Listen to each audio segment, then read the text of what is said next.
On this episode, we meet with Chelsea Sexton, electric vehicle advocate and pioneer of the modern day EV. Chelsea was part of the original team that helped get GM's EV1 on the road and part of the group that tried to prevent its unfortunate destruction, as shown in the documentary, Who Killed the Electric Car? She was one of the co-founders of Plug in America and is now a co-host on Fully Charged. Chelsea has been fundamental to the modern electric vehicle movement, from her work on the EV1 to being on the board of Nissan's Global Leaf Advisory Board, and of course, her ongoing work as a global advocate for electric vehicles. In today's episode, we discuss how far electric vehicles have come, what misperceptions they still face, and where they are headed. Thanks for joining us today, Chelsea. Thanks for letting me crash your party. Anytime. I think just for people, I think the people who are going to be interested in this podcast will probably know who you are, especially if they have any interest in electric vehicles, especially with kind of your connection to the EV1 and Who Killed the Electric Car documentary, things that really, I think for a lot of people who might not have been considered traditionally automotive nerds, I guess, for a better word, yes, would have kind of found out about this whole other realm of technology called electric cars. So, I think if you could kind of give a quick background to what you're doing today, and then we could kind of go through your evolution and your involvement in the space. Well, the fortunate part is today I get to wear lots of hats, and I have somehow clumsied together a 25-year career in something that I stumbled into at 20 years old and found out that I really deeply love more than I think most people are fortunate enough to find in their careers. So I'm a very lucky girl, but I do some consulting and mostly to help pay for the advocacy and other stuff I do. I write some articles here and there. I occasionally now work on a show called Fully Charged. I'm the US presenter of that. So we make videos of new car reviews and different stories about EVs and energy and things like that. And I stir pots wherever I can, and I still go to CARB meetings and live tweet wonkiness about policy, mostly get under people's skin. So it sounds like you're involved with EVs professionally and in your free time, what is this thing you call free time? Yeah, okay. That notion of like, if you love what you do, you never work. And I get it, and I understand the notion of balance, but there's also some spillover that tends to happen when you like these things.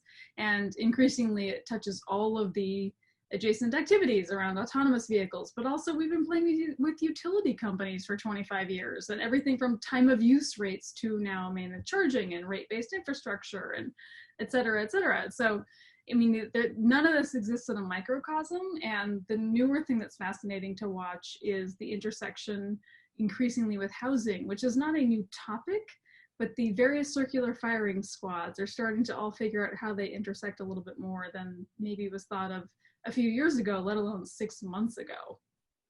Right. And so when you say housing, you're kind of referring to just the availability for charging, or can you kind of go a little more in depth on that? Urbanism next to public transport. Density of housing next to public transport, and that overall topic of urban areas and streets for people over cars. And increasingly, I'm having the same conversation a lot with advocates of other modes around, yes, there are many EV people that are car people, but there are many EV people, and I'm one of those, that is more, let's replace all liquid fuels with electrons. Right. More about, doesn't matter how. Yeah. Right. And I don't care if it's on a bike or a bus or a train or a car. I think we should replace all liquid fuels with electrons and have far fewer cars at the same time and increase quality of life in transit for everybody, and so on and so forth. So the complexity of these conversations anymore is what actually I find the most appealing. And I work increasingly in international areas that some find many of the same challenges we have found before. And so to the extent I can help prevent skin knees, I love doing that. Learn from us, all the stuff we've done before, both good and bad. But also the new things, they come to me and go, yeah, but we have this thing that has never existed in any other EV areas. Oh, that's fascinating. Sign me up for that.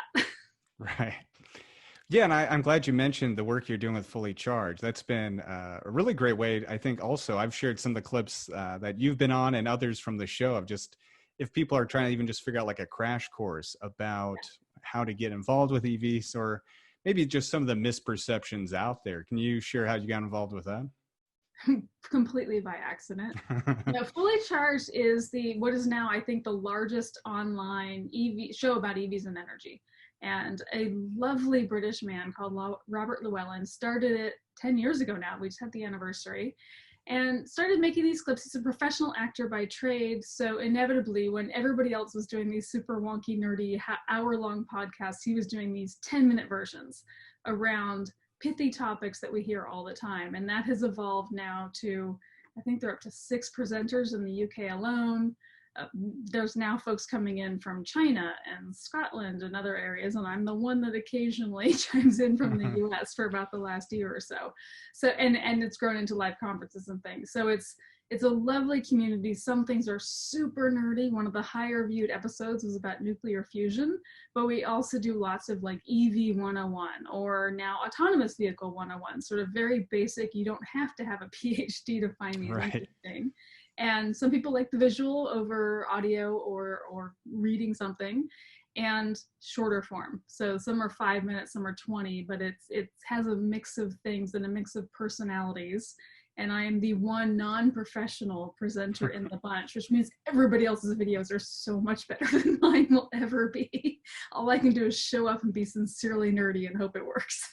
No, I mean, I've been impressed with it. I mean, my background when it comes to recording is Zoom calls and FaceTime. So the production quality. That's about my speed. Yeah. Well, no, and that I think kind of leads to like, how did you get this knowledge? How did you become the EV guru for the space? Ooh, that's a word we don't use. Like if you say that word out loud, you're not one. Okay. I got into it very much by accident. I graduated high school a little bit early, and I am what my mother would describe as pathologically self-sufficient. So I was heading off to college and trying to figure out how to pay for it. And I got a job at 17 as a car salesman in a Saturn dealer. And I ended up getting one of those early cars. And so I was a believer in the brand, but also it was really good money for a 17-year-old and lots of downtime for homework. And a few years into it, my finance manager came to me and said, yeah, you know that electric car they announced a few years ago and you kind of like, and they're developing this job, and you have to be an electrical engineer, but you're nerdy enough, I think you could fake it. And that led down the path of, well, okay, I still am going to go off and finish my degree in deaf studies, by the way, so I can be a sign language interpreter. But in the meantime, I'll continue on this car thing. And so I moved over to the corporate side of General Motors versus the franchise dealer and into electric cars. And so by then I was 20 after a few years of selling Saturns, and I just fell in love with the technology. Some people love it for environmentalism or anything else. I was straight up nerd, but the part I loved the most was the torque. I was one of now many people who describe themselves as car people, but didn't know it until I started driving EVs. But I completely was bowled over by the torque of driving that car for the first time in the back roads of Tennessee with very, very few cops and speed limits. And that was it. The rest of it, the efficiency, the technology, that was all awesome too. But I came into it performance first, as many EV people do, and then just kind of stumbled forward from there and spent a half dozen years or so on that program. And it became very evident to us along the way that GM wasn't as into the EV thing as they initially were. And there's lots of tug of war in the industry, depending on who's in charge of a program. And so we kind of knew it was going, but we went through the phase of, oh, we can stop it and we can convince them, and we can do all these things. And ultimately they were bent on ending that program, as the other automakers were in their era. And so then we got into the phase of like, okay, if we can't stop it, we can at least make sure the story gets told. And so we did the funeral thinking everybody else would come cover it from a media perspective. And they didn't do it well. They mostly said like, EV drivers bid fond farewell and get ready for hydrogen. And we went, oh yeah, no. So the director of what became Who Killed said, all right, I'm gonna try to tell this story myself, and got a bunch of other people involved and continued to shoot it. I mean, it took 5 years for each movie to be made. And eventually it was something to submit to Sundance, and we thought we'd burn copies for our parents and move on. But it got into that film festival, and Sony bought it. It hit theaters and it did well. And here we are. Well, I think it's funny. Two things that you kind of mentioned that story really stand out, that obviously you were very close to the EV1 in that, but it's similar to what I hear about people who experience EVs for the first time. Yes. And there's no shortage of like YouTube videos of a Tesla or whatever smoking a traditional car. But it's not until like they actually drive it that it kind of translates into like a cerebral and like a physical experience where like it feels like you're on a roller coaster. Yes. And obviously the efficiency, all the other stuff is really cool. And I think that's a big part of it too, is it like, if you're going to make a better product, it has to be like better all around. Yeah, and certainly better enough. I mean, True. I think we get hung up on that better all around thing a little bit, especially when it comes to road trips and fueling time. I think we get in our own way to some degree around some of that. And we risk forcing the future of mobility to behave exactly like past mobility. It needs to do the same things. But an example that comes up a lot for a lot of reasons is smartphones, and they do not have the call quality or the talk time of traditional landlines, but they do so many other things so much better. We just don't care. And EVs are largely similar to that exact thing. Even the urban ones, even the 100-mile cars meant for commuting, of course they're not the ideal cross-country road trip car. Most of us don't do that very often. Totally. But they are so much better 95% of the time that EV drivers don't care. And so we avoid getting hung up on the 5%. Exactly. And that's kind of what I'm more referring to, because there are plenty of fringe cases, totally. Yeah. But I find like I'm even a person who drives quite a bit. I probably do a road trip once a month even. And even then it's like I've gone maybe a few hundred miles and I stop anyway. So it's like in the whole scheme of like to get lunch or to just get out. That I definitely understand that there are kind of these asterisk situations, but 9 times out of 10 easily it is quieter, it's faster, it's just less to deal with.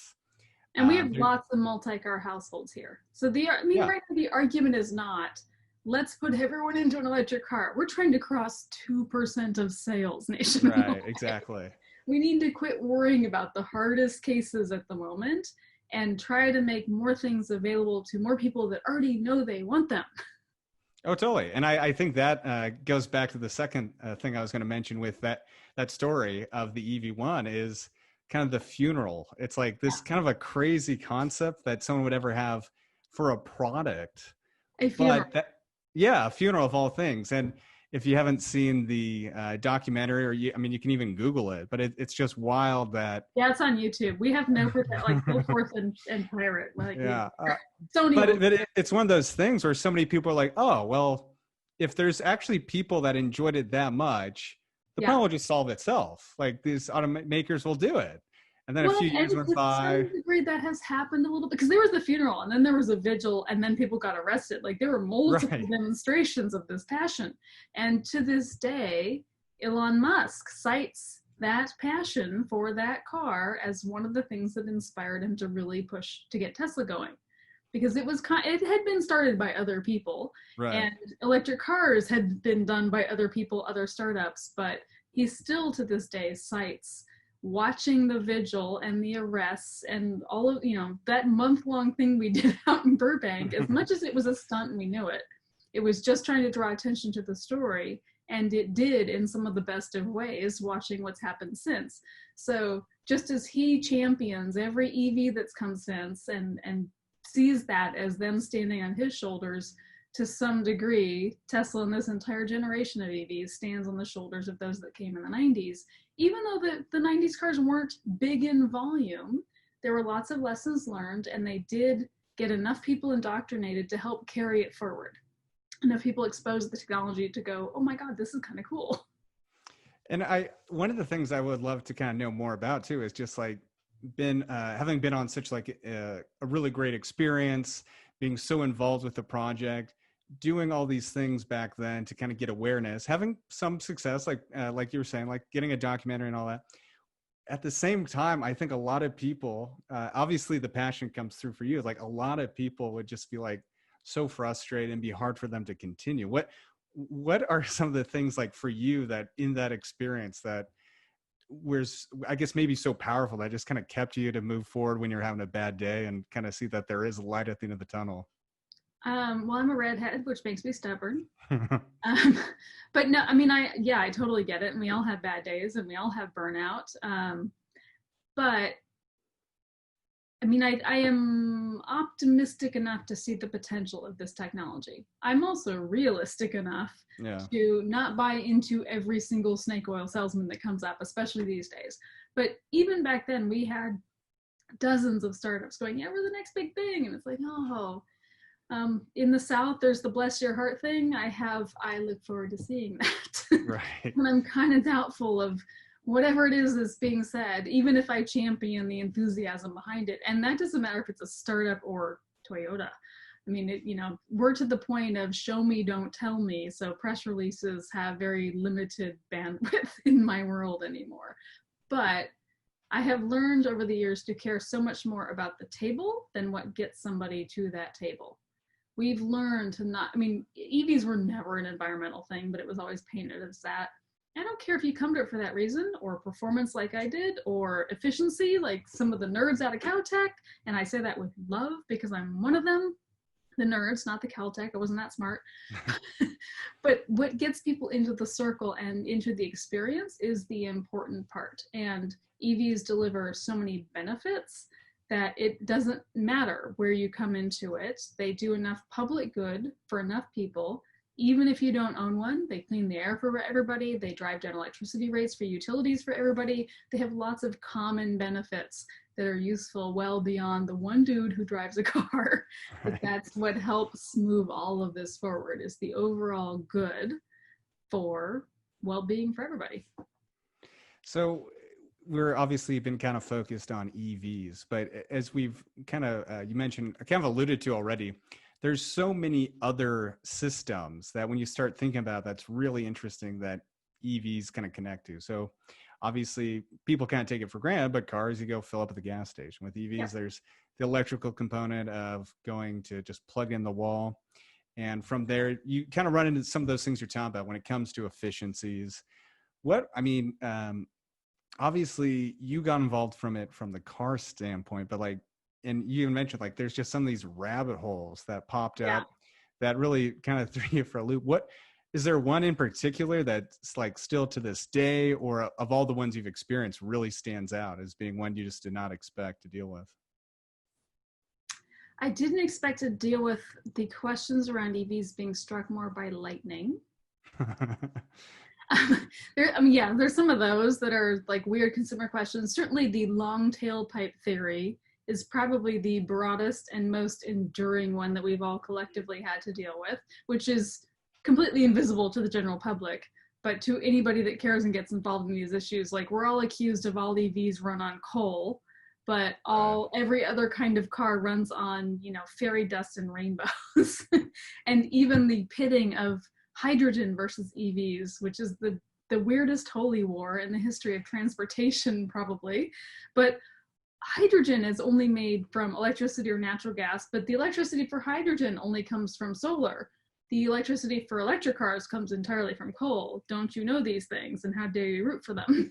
There's lots of various conspiracy theories and vested interests that have a point of view. That's actually really funny, because I remember this was a few years ago, but I was giving my grandmother a ride in an electric car, and she was just blown away by how quiet it is, how like everything. Of course, it had a touchscreen in it, so she thought that was so cool. But it's funny you mentioned, because she's the only person that's brought this up, is does it get shocked by lightning? And being kind of a halfway sarcastic person, my immediate reaction is like, yeah, but that charges it faster. And she was like, oh, that's cool. And I was like, Grandma, no, it doesn't actually do that. But also going off of that, like when you, with hydrogen, I think that's an interesting one that gets brought up in Who Killed the Electric Car. One of the things that I've been hearing a lot about, at least here in Oregon, is what they call renewable natural gas, I think. Yeah. And it's kind of the similar path of mind, like, oh, it'll cancel itself out. Right. And I mean, the cynic or a lot of conspiracy theory people might say, like, of course, that's just the oil industry trying to push their thing. Why do you think that, like, some of the lessons that could be learned from hydrogen, especially what's shown in the documentary, which I believe is from 2003? Six. Yeah. So it's almost 15 years old now. Almost. I mean, yeah, it'd be 17. I mean, it's it kind of highlights just what didn't work. And you're starting to see like, Yeah, and I mean, in fairness, that film was made at a moment in time, and ironically, Bill Reinert, who represented Toyota in that first film, became very, very pro-hydrogen. He was a hydrogen rep that was kind of skeptical and then became very pro, and now he's retired. But many of these technologies have their specific application that could be useful. And I watched this more recently where hydrogen kind of backed off for a while, but it's had a resurgence in the last few years, but kind of differently. So now the conversation is less around passenger vehicles, thank God, more around, medium heavy duty vehicles that are heavier and bigger and harder to electrify with batteries alone might have a case for hydrogen. That's entirely true. It might have a case for that. And certainly we're seeing some hydrogen buses and things be tried. So there's a little bit of tension between the, oh my God, hydrogen is the thing you guys have promised us for 25 years and used as a reason to not move forward on other fronts. But at the same time, it's not, the technology should not be held responsible for poor examples of implementation, regardless of what that technology is. So just as EVs shouldn't be held responsible for certain startups in our world, hydrogen shouldn't be held responsible for certain implementations of that. So we can't dismiss it out of the bag, but we have to get much more focused on a right tool for the job mindset. And certainly where there are economic or other levels to pull, what is our priority in any moment in time, given the other circumstances around it? So are hydrogen buses better than electric buses? Is the infrastructure easier to deploy? Do each one of them work differently in certain places? The answers are yes to all of the questions, but picking and choosing the right combination is really the point, not forcing if you only have a hammer, that's the answer to every nail. And that's kind of how these things have happened so far. We all have to have a bit more humility on what works best and how best we move forward collectively. Right now, where do you what areas in particular about EVs or whether that's the battery technology, charging infrastructure, that I think really you've seen the most traction with? Is there any area in particular? I see traction in different places, but I tend to focus on places that others are not. So I care less about battery technology.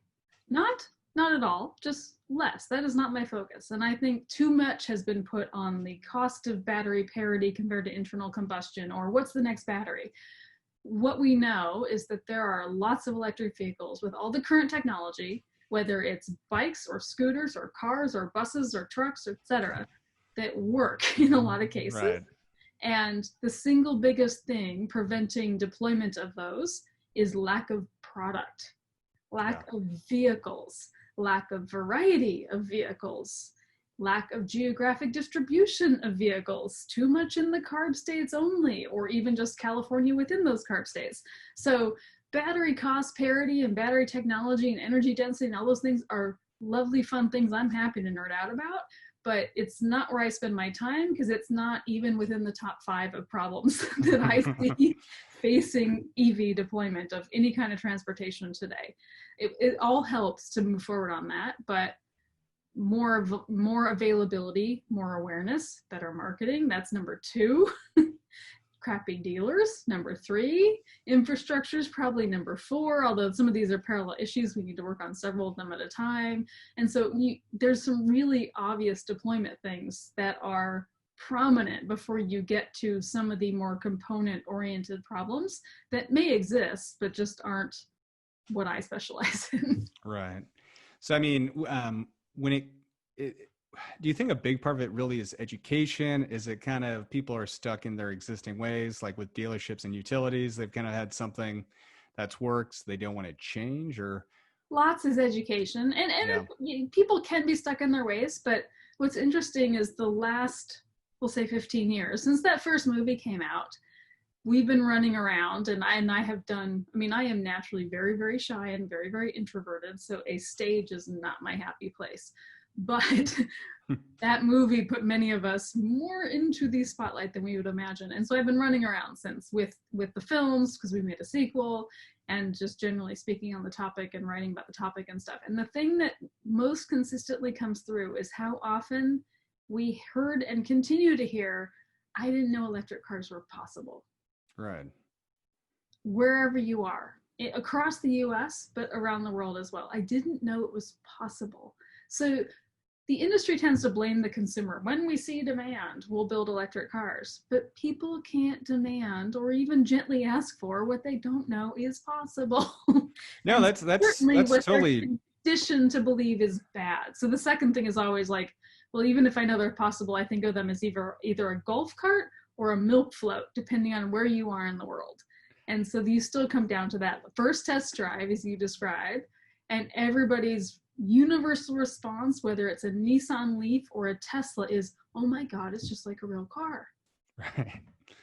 Yes, but until they have that experience, nobody believes that's true. And so there's this multi-stage awakening process that happens. And now we're in the conditions of nobody wanting to go test drive cars. Well, that's what I was just about to ask you. With things kind of opening up, maybe closing down again, TBD, I guess. What are some other ways? I know you've worked with Jeff Allen over at Fourth, and there's been webinars and stuff they've done. But are there any other kind of recommendations for getting that kind of awareness and engagement for people if they can't sit in the car these days? Yeah, I mean, we all have been doing many more webinars, and I think that's been largely very, very cool on a variety of fronts, including those of us in the industry that just have access to more information than we otherwise would have had hours for in the day, especially because many of them are available later to watch at 3 a.m. when you can't sleep. Not that I do that, but of course not. I think also I'm a known insomniac, so that's not really news. But we're starting to give more thought, I think, to ideas that had come up before around things that can be done by apps, things that can be done more virtually. And there have been a couple of very cool sort of virtual test drive apps over the years, and largely dismissed at the time because you can just go to a local ride and drive event. But camera technology and app technology, lots of things have come along enough that you can kind of recreate lots better virtual experiences than existed 10 years ago when the first cool things were happening that we were seeing. And they're still cool to me in concept, but we can do better than that. So I think we're exploring more of those things, but also the caution that I tend to dish out a lot these days is it's too soon to assume what everyone's going to do going forward. And certainly the US has maybe not done as great a job as we'd like in containing all of this. However, we have to also caution against a poll in March dictating life for a year. Right. And everyone that's kind of going, I'm never climbing in a public transit thing again, I get it, but consumers are terrible predictors at what they will actually do versus sentiment at the time. And where places have done much more recovery, I actually have spent a lot of time in New Zealand in the last few years, and they've done interesting things on EVs, but we've all watched their recovery with COVID as well. And an interesting data point for them was how quickly transit engagement came back 75-80%, and it took like 3 weeks. So once things were sort of contained, even a few weeks ago, people started to kind of go, okay, yeah, I'm gonna try this again. And same thing as we think more about what's the actual effect of masks versus touching, like what are the real risks? And as we start to understand this as a spectrum, and as more things come out about nanoseptic materials that sort of disinfect themselves, whether it's scooter handles or bus seats or whatever it is, we have to not assume that what we're seeing today is going to be what we see forever, and acknowledge that there will be some progress. So we have to be somewhat flexible, but also not overly risk averse until we have more data. Well, and one of the other things you mentioned too is signage. Yeah. And I think it's really interesting because that's a big thing. Like a lot of EV advocates are always saying signage. And I think it's valid, but do you think advertising is more powerful than signage? I mean, it's one thing when you're driving down the road, but I even bump into people, as crazy it is these days, where they'll say, it's not as common as it used to be, but like, I don't get why like they're in Tesla's in the news all the time now because of their market cap, and people are like, I don't get why Tesla's worth so much. They just make hybrids. And you have to say like, no, it's kind of a knowledge thing once again. And obviously Tesla's kind of gotten it figured out.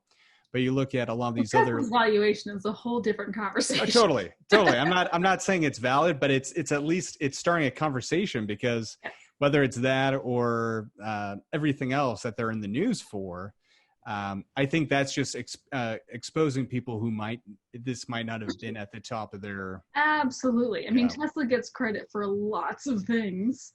And I mean, I'm one of those people that's on the balance and often called a hater because I don't give them credit for all things for old time. Like they were the one that came up with the notion of an EV and were the only ones that ever sold them. I'm not that kind of super fan, but they get credit for lots of things. And among the stuff they get the most credit for in my book, regardless of how many cars they've sold, is the general awareness effects and the general aspirational effects, where folks that may not have thought about an electric car before saw a Roadster or a Model S or something that was completely out of their price range, but it got them to start thinking about an EV at all. And maybe starts with a Leaf or a Bolt or something that is deemed more moderate, not quite Tesla caliber, but per Elon's philosophy that he espouses, who cares? Like the first biggest step is for anyone to get something with a plug. The data shows they only go more electrified from there. So the balance I strike quite often, we all have our subjective favorites with different plug-in cars, and I'm a girl that thinks there's still value in some plug-in hybrids, good plug-in hybrids. But if someone walks up to me and says, I bought the one that gets 9 miles, right, I will never shame them, because good for them. They got the thing that worked for them, and hopefully they love it. I will absolutely challenge their automaker to make them a better car. But that's the balance, is welcoming all the drivers and the users, fleets and otherwise, into the fold while challenging industry to do better by them. And yes, Tesla supplies lots and lots of sort of the awareness side. On the signage versus advertising, I think it's two different topics. I'm a girl that's beating the signage drum a lot, and the specific lesson is an infrastructure lesson. And so from a signage perspective, since the EV1 days in the mid-90s, we kept hearing, we need more charging, we need more charging. And at the time, GM was literally paying for half the public charging. So it was always a 50-50 co-op with sort of the state of California or Arizona, wherever we were putting it. So that was important to us to understand. And what we eventually did discover was that people are not used to looking for chargers, and they don't look the same as gas pumps. And there's no uniformity between the different types and companies and all that. So that folks were driving past chargers all the time and just didn't know they were there. And so some uniform signage, road, wayfinding signage like we see all the time of rest stops, and there are some blue EV charger this direction thing along freeways. More of that was needed, in that signage was much cheaper than chargers. One of the things I've always just kind of pushed back on that, though, is the idea that it kind of goes back to like the idea of like, if you really want to get people in the EVs, it just has to be a much better product. And one of those areas I've always thought, and this is something Tesla's done, I believe Mercedes, once again, the higher tier brands, but what's really cool is they essentially, the routing thing will show you where there's chargers within your range on a map. And that's starting to happen for sure. Right. But I mean, if we're honest, that's hindered by the lack of uniformity in total. And that's a whole nother thing. Like and that I do agree with. Yeah. But it creates that better product experience versus, oh, here's it's on empty. And then you're just it's a different kind of range anxiety when you're going down the road. Right. Pull over. In fairness, those things have existed. And because years ago we couldn't get the automakers to standardize on a connector, we started getting the charging companies to put both on every charger, so that we didn't have to worry about that quite so much. So everybody can use an EVgo charger or a ChargePoint charger and Electrify America or whatever. There still is all the competitive networks, and that's a challenge. But I'm less worried about the EV drivers in this case, because they all have apps. And not all, but a couple of those apps are awesome, where you can filter by exactly which networks you want to see, which connectors you want to see, pay versus free. There's some granularity there. So folks have a lot more access to figuring out their own road trips. And I mean, Apple just announced last week that they were going to incorporate that. And Google already had. And yes, so some of that is already happening. From the signage perspective, it's not for EV drivers. It's for potential EV drivers. Those people don't have the apps yet. Right. And they're not used to looking for chargers. And so those are the ones that are saying, I don't see any chargers around, therefore why would I consider an electric car? Those are the ones that we need to have some very consistent wayfinding signage for.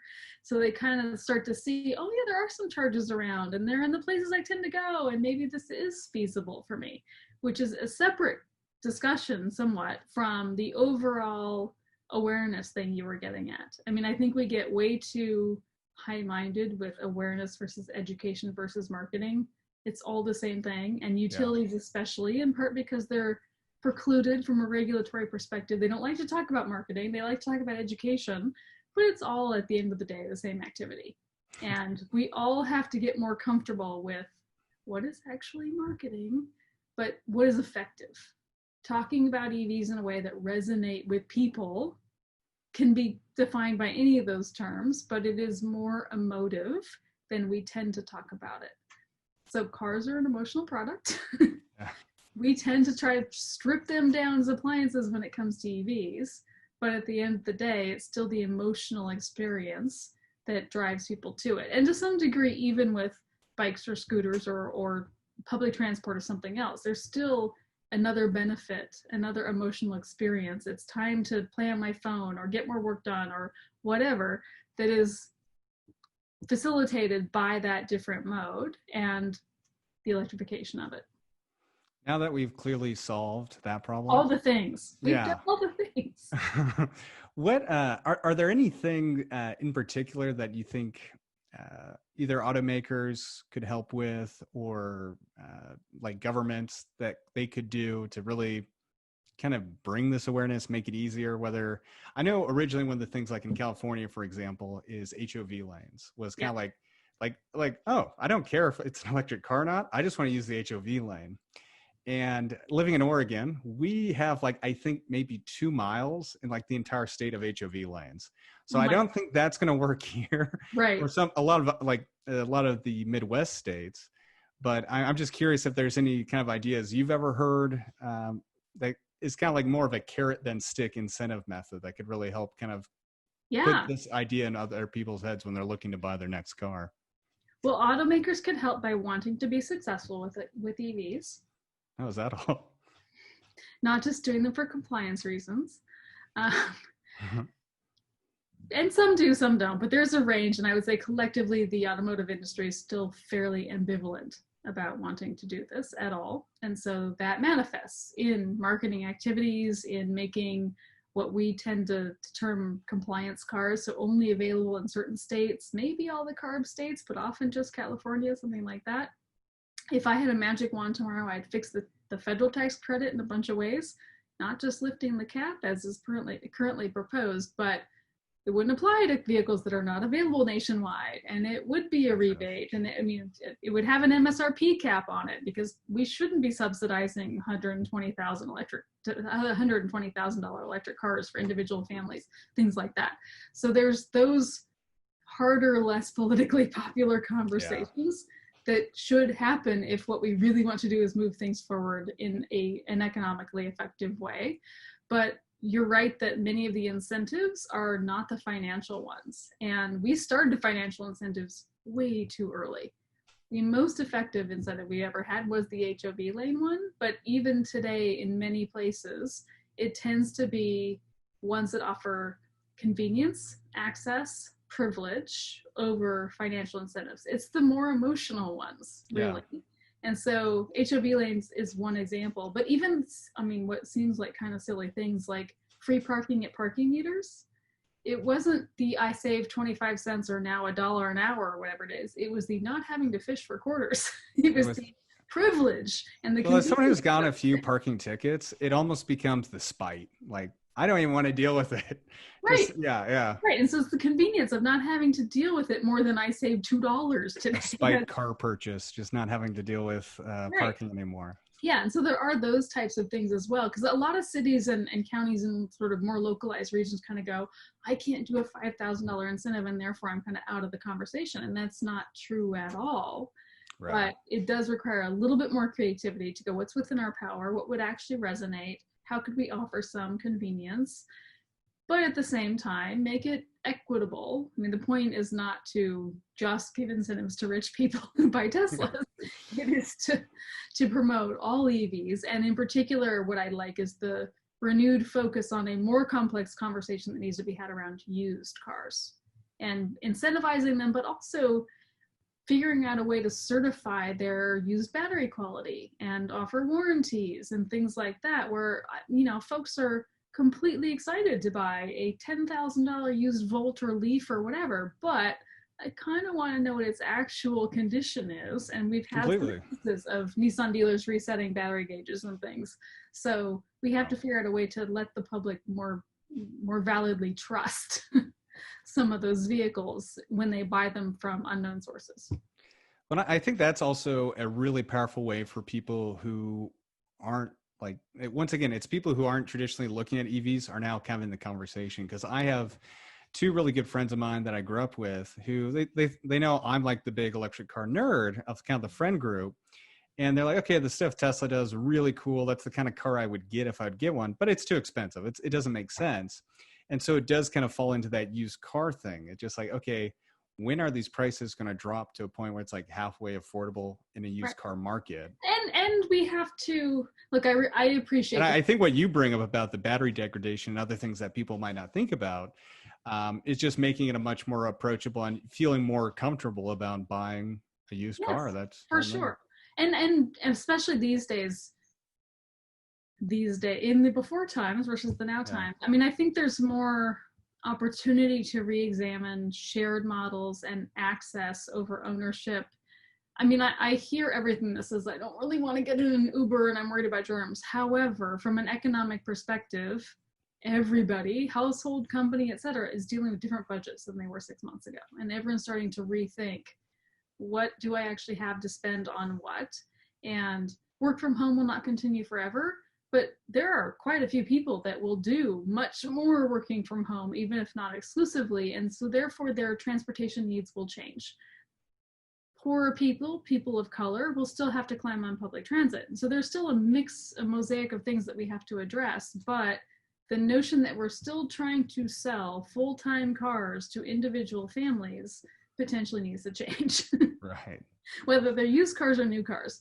And so we have to start rethinking subscriptions, car share, ride hail, all of those things that provide certain types of transportation in the minority of time that I need them, but not all the time.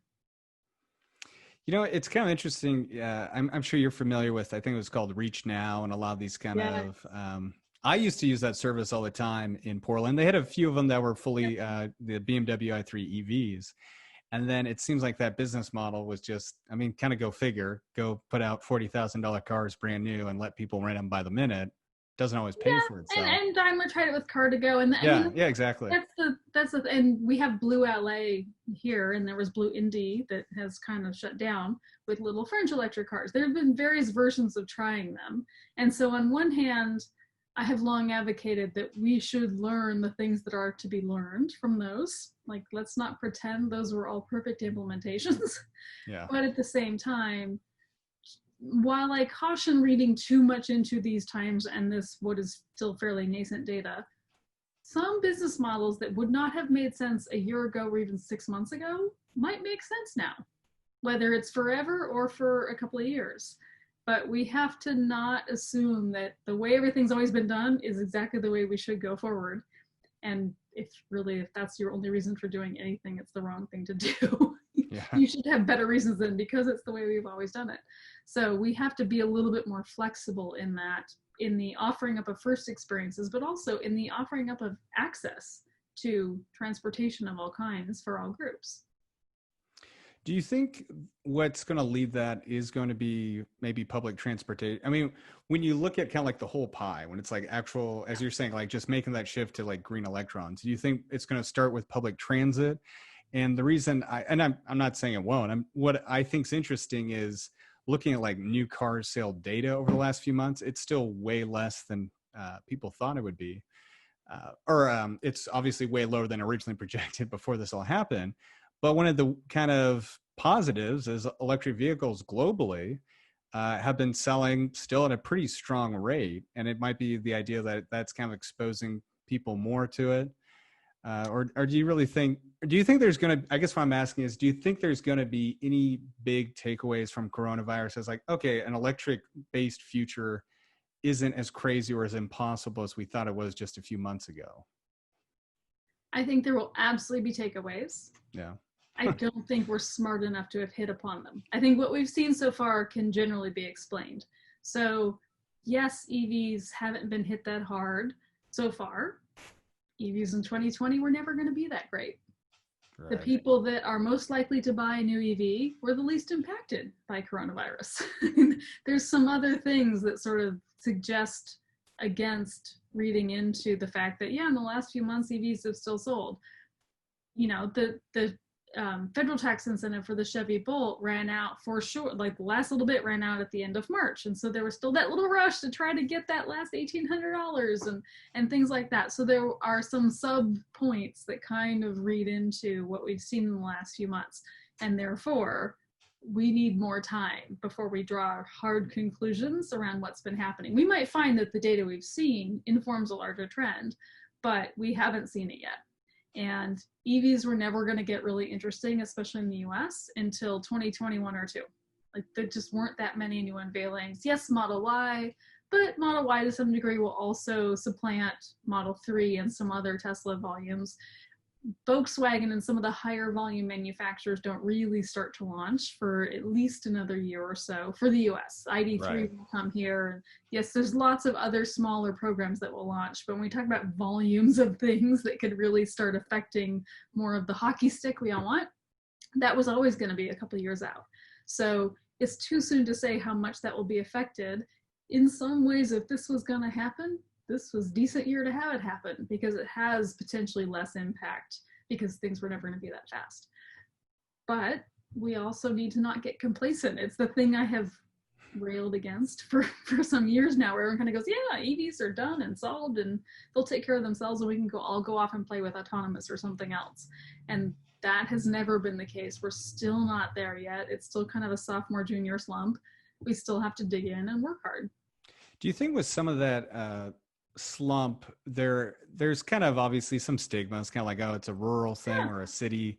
It's something you could use in the city. It's not really made for country living and stuff like that. But you alluded to all these other cars. Well, they're not really all cars. A good portion of them are trucks. Yes, I do lump them. No, and I know what you meant, but do you think that actually might be really, if like Ford is actually coming out with an electric F-150, everyone, I hope so. No, you're right. In fairness, I say cars about like all things passenger retail stuff. Yes, there are more trucks and SUVs coming. That is a spectacular thing.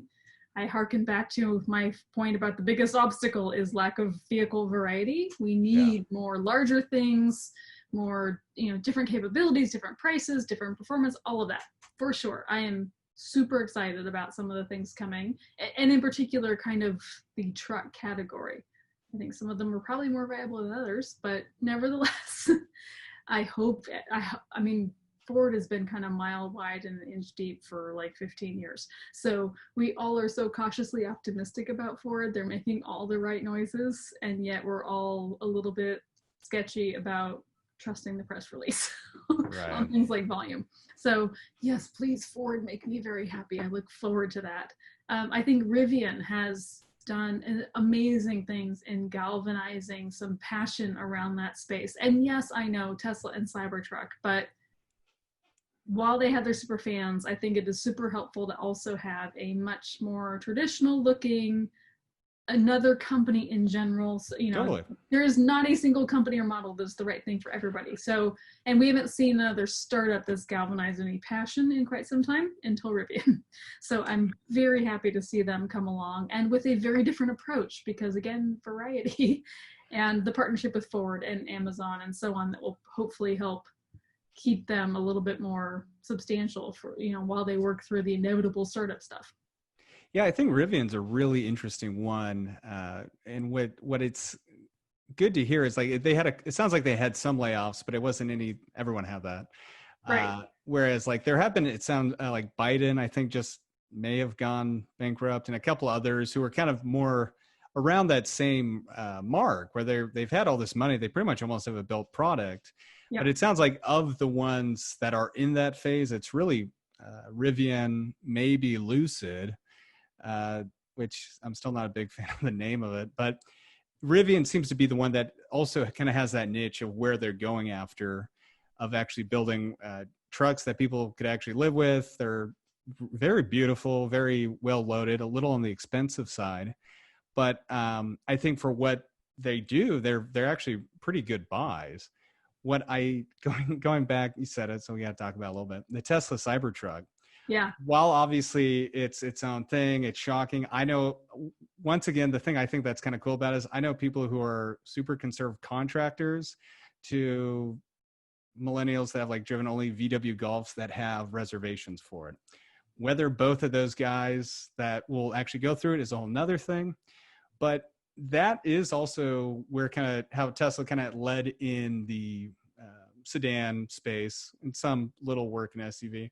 Seeing them go into the truck space, I think, is finally a bit of a punch to Ford and like GM to like finally start getting in where they make all their money off of. Yeah, I think yeah. All the things about the Cybertruck, whether you want to say yay, nay, or whatever, honestly, the most impressive thing that I don't think gets a lot of talk is its price. If they can actually execute upon it for its price, especially in the base version and the range, it's pretty impressive. And then obviously you got the top one that's coming out, but even like when you get into the F-350s and the trucks of the world, it's not really that different. Right. Yeah. Well, so it's a catalyst. To me, what it is it's not like completely new, and it's obviously Tesla being Tesla, but it is a bit of I think Rivian also was getting this conversation started, but to see Tesla kind of go in there also really is a catalyst for these traditional truck manufacturers to kind of stop dragging along and actually finally maybe the Ford F-150 does come out as an electric here in a couple of years after all. And I'm one of the people that actually doesn't think the F-150 should be pure electric. Okay, tell me more. I think they should do a plug-in hybrid, but I think that's what they announced with this new generation. Well, I don't know the range. They've been super nebulous about all of it. So all things forward is like, we'll wait and see what actually happens. I think Rivian has done more to truly challenge GM, Ford, Chrysler. It's a closer hit. I think Tesla, I mean, I completely understand the contribution Tesla made. I know the truck has galvanized lots of people. It's a very different approach. I like that there are two completely different approaches. I look forward to seeing them hit the price they've announced. I do not yet give them credit on that particular front, if only because they have never hit a price target on any previous vehicle. So why should I automatically assume and give them preemptive credit for doing it on this one?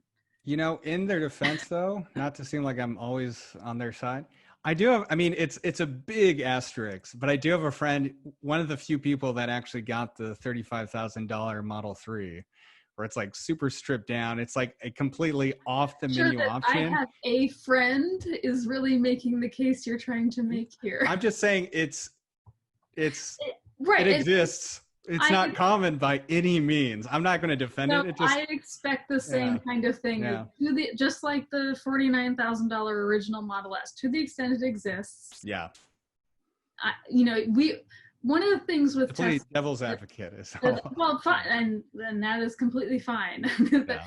I would rather have the complex conversation than the super fan versus super hater conversation, because neither of those are significant groups of people. But I am often cautious around the double standards for Tesla. There are points at which they do great things and therefore should get some grace on other stuff. Yeah. There is also the points at which I kind of constantly ask, would we accept this from anybody else? And if this is their sixth vehicle, probably. Right. And still the base price they promise has 3 asterisks and is 5 people. Would we accept that from anybody else? Those are the sorts of standards I start to apply. But I like the difference in philosophy in that the Cybertruck is very much Elon's fever dream.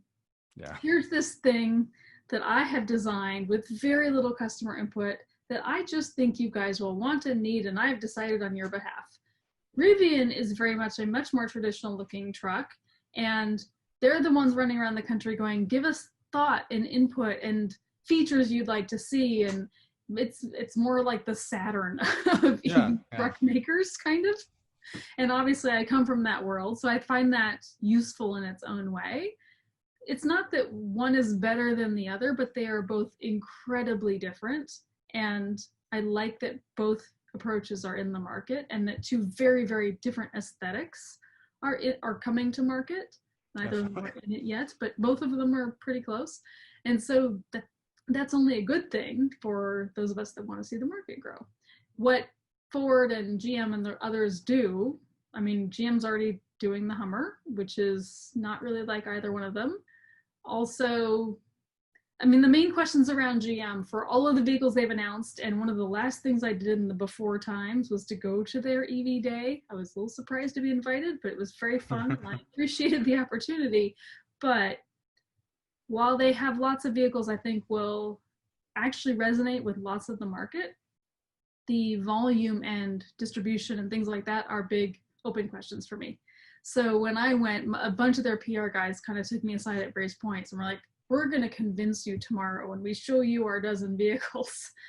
And of course, my response was always very similar. I don't need to see your vehicles to trust that you can build good ones. You only ever had. Like most of the EVs we've ever seen have been fundamentally decent. We subjectively like one versus another, but there's not really any EVs built by an incumbent manufacturer that we go, oh my God, I'm so sorry you got that. Ooh, yeah. That's terrible. So, you know, convincing me you can build a decent EV truck is not really the mission here. Convincing me that you can get behind it and want to market it and want to sell the socks off of it and all of those other things are the mission for you when it comes to people like me. Other people are happy to see trucks on the stage, and that's fine. Right. But it's the same thing with Ford and all of the others. Like, show me, don't tell me that it's not just I can build a decent one thing, but I want to build 50,000 of those things in year 1 and sell them nationwide. That's what will impress me. Let's say they do build them in 1 to 20 years. Where do you think the disconnect then becomes? Is it because going back to the Rivian and the Tesla thing, what they've both, I believe Rivian's done this for everything, is they've also kind of gone away from the dealership and done more of a direct to purchaser conversation. And same with Tesla, whereas Ford, GM are kind of locked into these existing dealership contracts.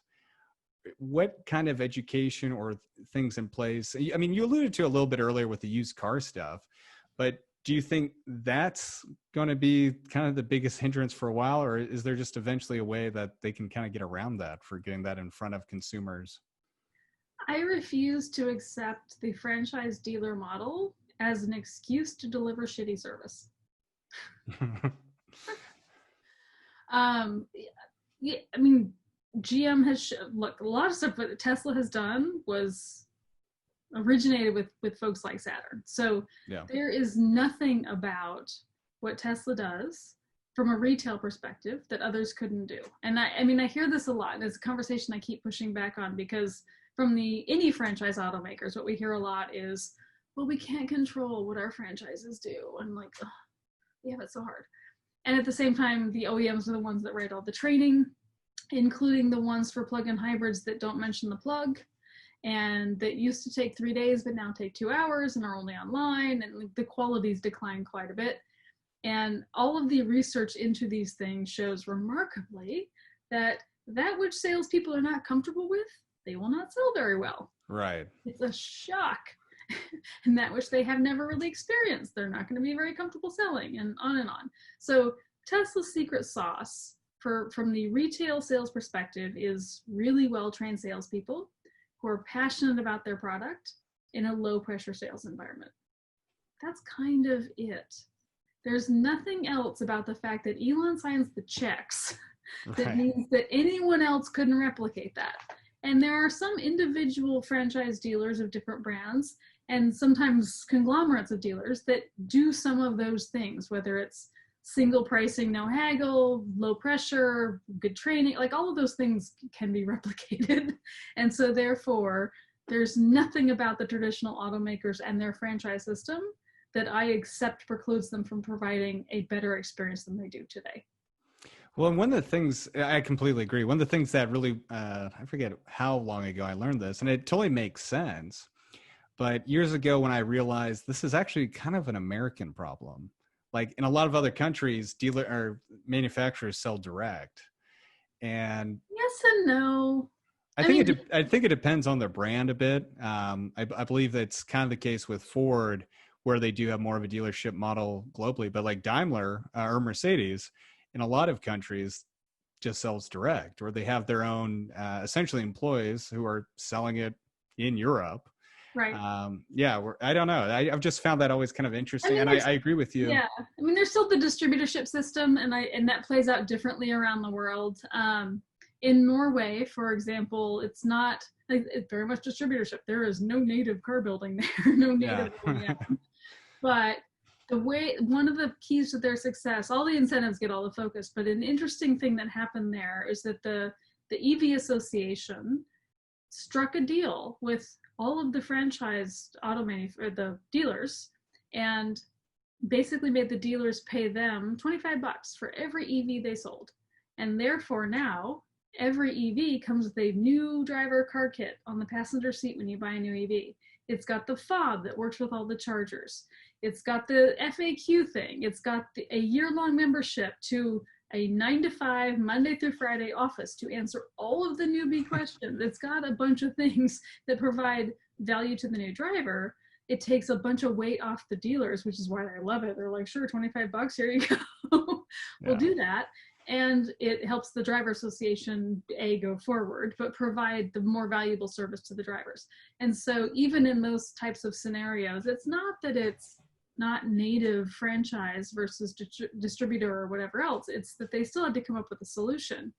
In New Zealand, it's a similar model, distributorship, and some of the normal branded dealers sell some cars, but there it's a 70-75% used car market, imports, and lightly used import dealers have cropped up around EVs. And there's a small handful of very well-known ones that provide spectacular service of the types we would recommend that do those sorts of things and therefore have become known for that and have created their own brands around it.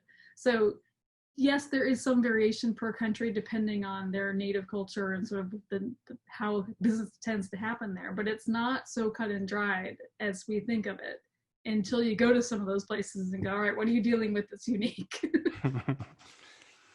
Well, okay, so now that we've also solved the dealership issue globally, I think we have addressed it kind of off and on, but then the charging networks. Yeah. That was, I think, and Rivian's starting to copy the Tesla model where it is kind of on the OEM.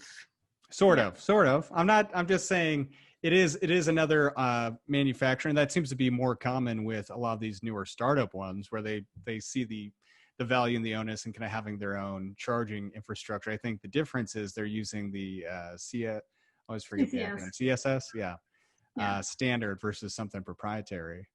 Do you think that is it going to be like does it have to be, do the OEMs really have to step up more into infrastructure, or is that not an actual problem? Charging. I would like to see automakers. Some automakers have stepped up a fair amount. I mean, in fairness, Nissan spent as much in the early years as Tesla ever did, and didn't get credit for it for a variety of reasons, some of which is because of their own skin knees, but also just the brand strength. I do not want to see lots of other automakers develop their own networks. That's not useful in the grand scheme. One did it, but we should not encourage 18 individual brands that are all walled gardens. And I like the trend towards a couple of standards. I don't care if it's the Tesla standard. It just, we can't have 4 or 5 of them going forward and all of that. Rivian is approaching I want to do some national parksy kinds of things. Mostly I want to see some locations that appeal to our adventurers that may not exist otherwise. I don't mind that philosophy. I can think of potentially more effective ways to accomplish that. But certainly whether it is sponsoring other major networks or like in Europe, starting their own Ionity, the automakers probably do need to get much more involved in this notion of we didn't have to do gas stations, therefore we shouldn't have to be held responsible for any of this. I get it, but also too damn bad. Well, it seems like there's so much value in that data, just like kind of finding out where these opportunities are to improve that experience. And I don't know. But for sure, yes, all Yeah. things data are a whole nother interesting nerdy conversation in terms of who owns what and how it's used and what's collected. But there's a huge amount of compromise that's made in automatically handing off all of your customers to these third parties for an experience of fueling the car that you made, especially as none of those third parties are really leading either. I mean, some are bigger than others, but at the end of the day, not a single one of the major networks today is really focused on the user experience. And until that happens, none of them are going to be terribly successful. And they all hate it when I say it, but none of them can really deny it either. It's all about the site holders or the subscription buyers from automakers or the grant holders from CEC or CARB or whoever else that are or utilities that are handing them public money. The business model to date has been hand us a bunch of public money in some form, ratepayer, taxpayer, whatever, and we'll put some charging in the ground, not what's going to best serve the people that we intend to have use these vehicles, whether they're bolts or semis. And do you think that's wholly company culture? I think it's because they haven't had to. Gotcha. I mean, some company cultures are different than others, but I can think of a couple companies that are completely opposite ends of the cultural pole, but kind of similar business approaches in the end. And this technology is one that we're still very much in the early adopter stage. I hear so much. I don't care about your early people. I care about mainstream, but we're still heading into 2% nationwide. Right. Early adopters go to 13.5% or something like that. We're going to be there for a while. And I would like to see mainstream too. But if we don't do right by the early folks, we will never see mainstream, and neither will they. I think you're completely right. And that kind of leads to, once again, the who killed the electric car. And when they're talking about the original proposals, they were saying that by 2003, the goal of CARB would have 10% of new cars be EVs. Yep. Which is just wild to think about. California's hit that in a few months, but yeah, exactly. Now, since we've kind of just passed the hour mark, I do have one final question. And with that documentary, it does end, I think I know the answer, but it does end with you saying, as the car is being more or less crushed, that back in 2003, it says you are optimistic about the future of electric vehicles. And since that's happened, and with everything in your career, would you say you're still optimistic about the future of electric vehicles? I am. I am optimistic. And in some ways, I couldn't still do this work after 25 years if I wasn't. Like, I don't know how someone psychologically could do that. I have my occasional moments of burnout, but I'm very lucky that they tend not to last very long. And I find fortitude in small things and among people. So yes, I'm very optimistic. I'm also realistic because I get accused of being a pessimist all the time because I'm the one with the cautionary tales and advising against complacency and all that. Optimism is not the same as naive. I am optimistic, but I am not naive. And I'm the one that will continue to challenge certain points of view and try to nudge everything forward because I see that potential, and that's where the optimism comes from. But my patience for wasting time and money and repeating the same mistakes over and over again is getting thinner as I get older. So there's a balance there. And it's really good thing to see all the new blood that's coming into our industry. It's fascinating in some ways, but it's also very, very welcome. I also see, there's still a need to listen to some of the veterans and learn from the skinnies to avoid doing some of the same things again. So it's very much in a variety of ways, everyone pushing toward the middle. Right. Well, that's great to hear that you have done so much and you're still so passionate about it. And I know there's going to be a lot that you do contribute to this. So I just want I'm to just say, really stubborn. Y'all are stubborn. and maybe that's what you kind of have to be a EV fan. But I do want to say thank you for your time. And for Thank people you. who are interested in learning more about you or kind of things you're working on, the best is checking out probably Fully Charged and then your EV Chelsea on Twitter. Well, go watch Anything Fully else? Charged for everybody else besides me, because all the other hosts are brilliant. I am EV Chelsea everywhere, Twitter, Facebook, probably evchelsea.com will route somewhere to a blog I occasionally write to. Yeah, I'm not that hard to find. Well, great. I just want to say one more time, thank you, Chelsea. This has been super fascinating, and just hearing the experience and history of how you've been so involved with this is really great. So thank you so much. Thank you for having me. All right. Thanks for joining us. Be sure to visit our website, connectingthegrid.com. There you can listen to our podcasts, contact us about sponsorship, or even be a guest on Grid Connections. While you're at it, if you found value in this show, we'd appreciate a positive rating on your favorite podcast or video streaming service. Or if you'd simply tell a friend about this show, that would help us out a lot too. Thank you again, and I look forward to us learning more together soon.